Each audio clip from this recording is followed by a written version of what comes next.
In this video, I'd like to briefly address a current cleaning issue with the Mova Z50 Ultra and problems that can arise with certain cleaning strategies.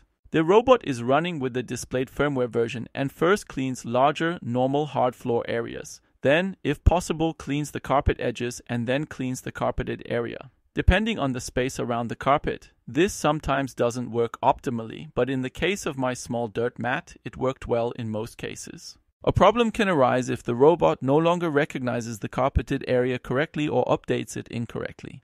This happened during one of my typical carpet tests, where the map remained unchanged until run 4, but then was incorrectly adjusted during runs 5 and 6, causing enormous problems in run 7.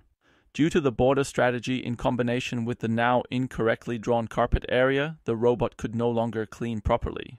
A workaround is to delete the automatically recognized carpet area and draw it in manually. Bye.